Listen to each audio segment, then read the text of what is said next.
शं वरुणः शन्नो भवत्पर्यमा शन्न इन्द्रो बृहस्पतिः शन्नो विष्णुरुक्रमः ॐ शान्ति शान्ति शान्तिः।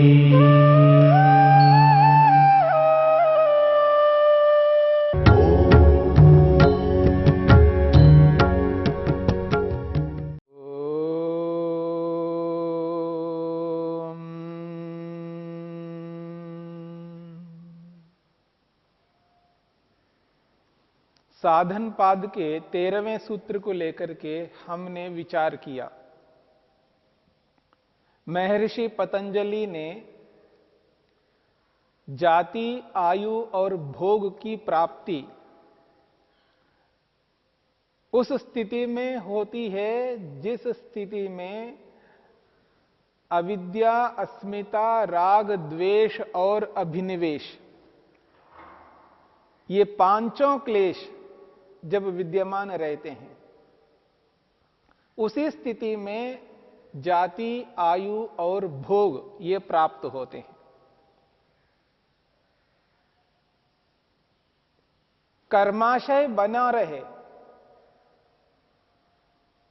कर्माशय तब तक फल नहीं देता जब तक अविद्या नहीं रहती है। फल प्रदान करने के लिए अविद्या का होना आवश्यक है। इसलिए कहा सती मूले, मूल के होने पर, अविद्या के होने पर तद विपाकः, उस कर्माशय का विपाक यानी फल प्राप्त होता है। किस रूप में? जाति, आयु और भोग के रूप में। महर्षि पतंजलि ने इसके अगले सूत्र में यानी 14वें सूत्र में ते आह्लाद परिताप फलाः पुण्या पुण्य हेतुत्वात्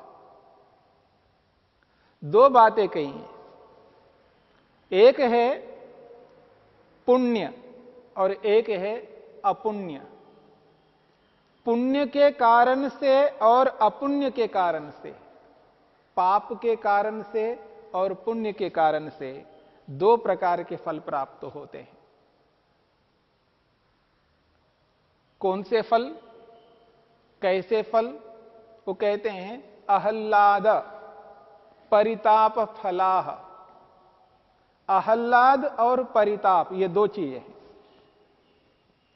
आह्लाद कहते हैं आनंद को, सुख को, तृप्ति को, शांति को। जो आह्लाद है व्यक्ति को आनंदित करने वाला फल है, जिसको पाकर के व्यक्ति सुखी होता है, शांत होता है, तृप्त होता है। आह्लादित करने वाला वो फल है। दूसरी बात कही है परिताप फलाः, परिताप को देने वाला है। परिताप कहते हैं दुख को, पीड़ा को, क्लेश को, संताप को यहां परिताप शब्द से स्पष्ट किया है। और ते वे कौन? जाति, आयु और भोग। जिस मनुष्य जाति को या पशु जाति को या पक्षी जाति को विभिन्न योनियां हैं, जिस योनि को आत्मा प्राप्त करता है, उस योनि को यहां पर जाति शब्द से स्पष्ट किया है। और जैसी जाति प्राप्त होगी उस जाति के अनुरूप ही फल प्राप्त होगा, और उस जाति के अनुरूप ही आयु प्राप्त होगी। आयु और भोग जाति के अनुरूप प्राप्त होते हैं। इस बात को हमने 13वें सूत्र में अच्छी प्रकार से समझने का प्रयास किया। तो वो कहते हैं ते वे दो, वो जो तीनों फल है, जाति, आयु और भोग, आह्लादित करने वाले हैं। आनंदित करने वाले हैं। उस जाति से, उस आयु से, उस भोग से व्यक्ति आह्लादित होता है। जाति का मिलना अपने आप में एक बहुत बड़ी बात है। आत्मा विभिन्न योनियों को प्राप्त करता है। किस योनि में जाने से उस आत्मा को सबसे अधिक आनंद मिलता है, सबसे अधिक सुख मिलता है, उस जाति से ही उसको एहसास हो जाता है कि यह जो जाति है, ये जो जन्म मेरे को मिला है, उससे व्यक्ति को ये स्पष्ट होता है इसमें मेरे को आनंद मिलेगा।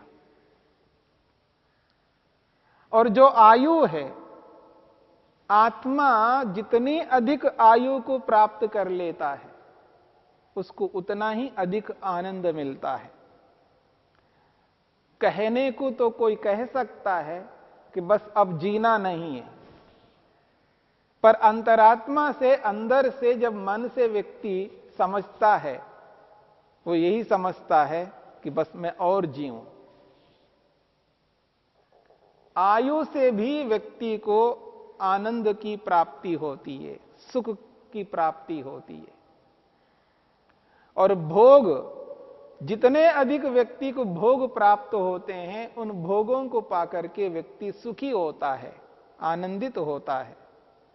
क्योंकि वो सुख के साधन है वो भोग, चाहे वो धन हो, चाहे वो किसी भी प्रकार की संपत्ति हो, किसी भी प्रकार के साधन क्यों ना हो, वो साधन ही उसके लिए भोग है, क्योंकि उससे उसको आनंद मिलता है, सुख मिलता है। इसलिए कहते वे जो जाति, आयु, भोग, ये तीनों जो फल है वो सुख देने वाले होते हैं। किस स्थिति में? पुण्य के कारण से। यदि आत्मा ने पुण्य किया है, अच्छा कर्म किया है, सत्य से, न्याय से युक्त कर्म किया है, यदि उसके कर्म पुण्य हैं, अच्छे हैं, उस स्थिति में उसको जो जाति मिलती है, जो आयु मिलती है, जो भोग मिलता है, वो सुखकारक होता है। यदि इसके विपरीत, यदि उसने अपुण्य किया है, पाप किया है, उस स्थिति में उसको जो जाति मिलती है, उस जाति से दुख मिलता है। और उसके साथ में जो आयु मिलती है वो भी दुखदाई होती है, और उसका जो भोग है वो भी दुखदाई है। जाति, आयु, भोग, ये तीनों फल दुखदाई तब बनते हैं जब उसके पीछे कर्म अपुण्य होते हैं, पाप होते हैं। इसलिए कहा महर्षि पतंजलि ने पुण्या पुण्य हेतुत्वात्। पुण्य कारण वाला है तो सुखदाई है, और अपुण्य कारण वाला है तो दुखदाई है।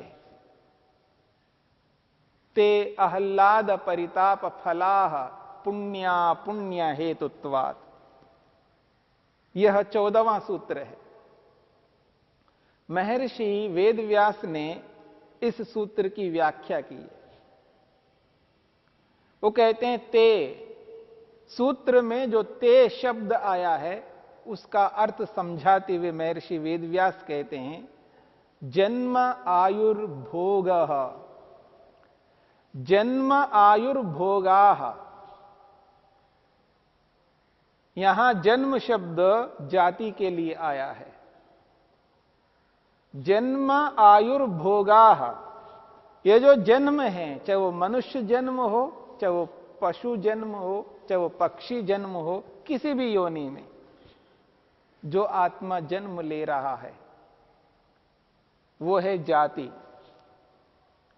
आयु उसी जन्म के अनुरूप, उसी जाति के अनुरूप आयु प्राप्त होगी, और जैसी जाति है उस जाति के अनुरूप भोग प्राप्त होगा। तो महर्षि वेदव्यास कहते हैं ते का अभिप्राय है जन्म आयुर्भोगाः। जन्म, आयु और भोग पुण्य हेतुकाः, यदि पुण्य कारण वाले हैं, ये तीनों फल यदि पुण्य कारण वाले हैं, तो महर्षि वेदव्यास कहते हैं सुख फलाः, ये सुख फल वाले होते हैं, ये सुख रूप होते हैं। यानी पुण्य कारण वाले हैं तो सुख रूप होते हैं। कोई भी आत्मा केवल पुण्य नहीं करता है, कोई भी आत्मा केवल अपुण्य पाप नहीं करता है। जिस आत्मा का जन्म होता है, वो जन्म किसी भी रूप में हो, किसी भी योनि में हो, किसी भी आत्मा का केवल पुण्य नहीं होते हैं और केवल पाप नहीं होते हैं। इसको थोड़ा और समझने का प्रयत्न करना। कोई व्यक्ति 100% पुण्य नहीं करता यदि वो जन्म ले रहा है, तो जन्म लेने वाला कोई भी आत्मा 100% पुण्य नहीं करता। जन्म लेने वाला कोई भी आत्मा 100% पाप नहीं कर सकता। हां, पुण्य अधिक कर सकता है, पाप कम कर लेगा, अथवा पाप अधिक करेगा, पुण्य कम करेगा। लेकिन ऐसा नहीं हो सकता पाप करने वाला केवल पाप करता हो और पुण्य नहीं करता हो। पापी व्यक्ति, जिसको आप अत्यंत पापी क्यों ना कहे, अत्यंत निकृष्ट क्यों ना कहे, किसी को नहीं छोड़ता, सबके प्रति अन्याय करता है, सबकी हिंसा करता है, चोरी करता है, जो भी गलत काम हो सकते हैं वो सब करता है। ठीक है, हो सकता है, लूटने का ही काम करता है, परंतु कुछ तो पुण्य अवश्य करता है। अपने लोगों के प्रति तो वो पाप नहीं करता,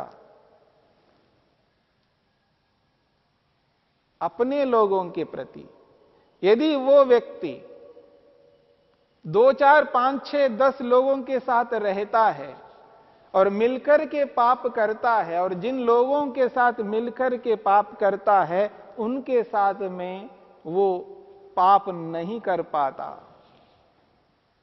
नहीं तो उन लोगों का आपस का विश्वास नहीं बन पाएगा।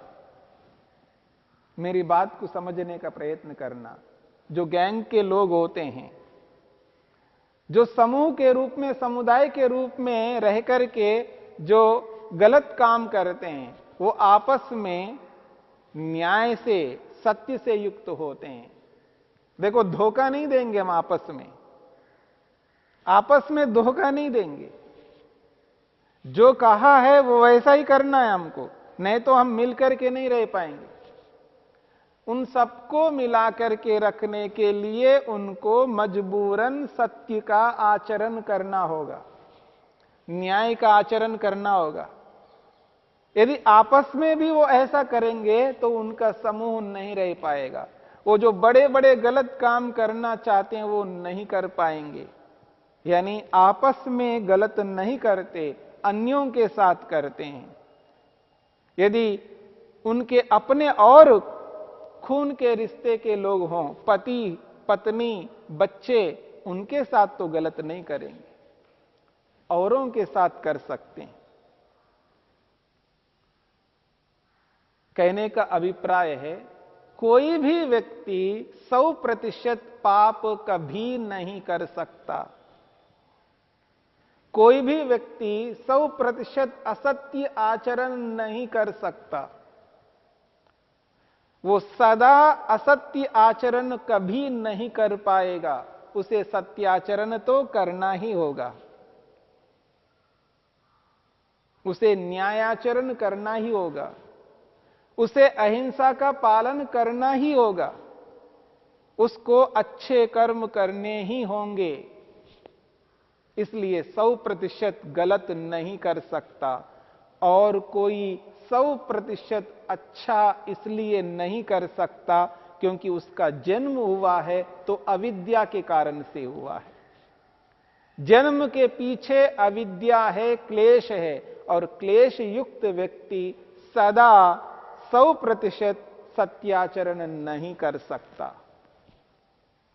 हां, जब वो योग को अपने जीवन में धारण करता है, योग को अपने जीवन में धारण करता है, योगाभ्यास करता है, एक स्थिति में जाकर के जब वो पूर्ण रूप से 100% सत्याचरण करता है, तो उस सत्याचरण के अनुसार, उस 100% अच्छा करने के कारण से वो निष्कामी बनता है, वो सकामता से ऊपर उठता है, तब जाकर के वो मुक्ति के अधिकारी बनता है। लेकिन उस सकाम से ऊपर उठने से पहले तक तो वो गलत कर चुका है। अपने पूरे जीवन में कहीं ना कहीं अविद्या से ग्रस्त रहेगा। यदि कोई व्यक्ति रागी है, रागग्रस्त है, तो वो राग ईश्वर की दृष्टि से गलत है, मुक्ति की दृष्टि से गलत है, समाधि की दृष्टि से गलत है। भले ही वो लौकिक दृष्टि से अच्छा हो, लौकिक दृष्टि से वो अच्छा हो सकता है, पर मुक्ति की दृष्टि से, समाधि की दृष्टि से, ईश्वर की दृष्टि से वो अनुचित है। और जब सकाम से ऊपर उठता है, सकामता से ऊपर उठ करके निष्कामी बनता है, निष्कामी जन्म से कोई नहीं बनता। जन्म से ही होश आते ही वो निष्काम कर्म करने लग जाए, ऐसा कभी किसी के साथ ना हुआ है। वो जन्म लिया ही है उस सकामता के कारण से। और जैसे ही वो भूख लगती है, उसको प्यास लगती है, वो राग जग जाता है। उस राग से युक्त होकर के वो भूख और प्यास को मिटाता है। और समाधि की दृष्टि से, मोक्ष की दृष्टि से वो राग हानिकारक है, उस दृष्टि से वो गलत है, अनुचित है, पर वो कर सकता है। उसके किए बिना वो भूख और प्यास को मिटा नहीं सकता। और जैसे जैसे वो बड़ा हो जाएगा और जैसे जैसे विद्या को प्राप्त करेगा, तब जाकर के वो तत्वज्ञान को पाकर के ही निष्कामी बन सकता है। और तत्वज्ञान से पहले वो सकामी रहता है, और सकामी व्यक्ति केवल 100% पुण्य नहीं कर सकता। इस दृष्टिकोण से यहां पर ये जो बात कही है, पुण्य हेतु का, जो पुण्य कारण वाले हैं, जाति, आयु और भोग, वो सुख रूपी फल को देने वाले होते हैं, वो सुख फल होते हैं। तो यहां पर जो पुण्य कारण बताया है वो केवल पुण्य नहीं है, इस बात को समझना है।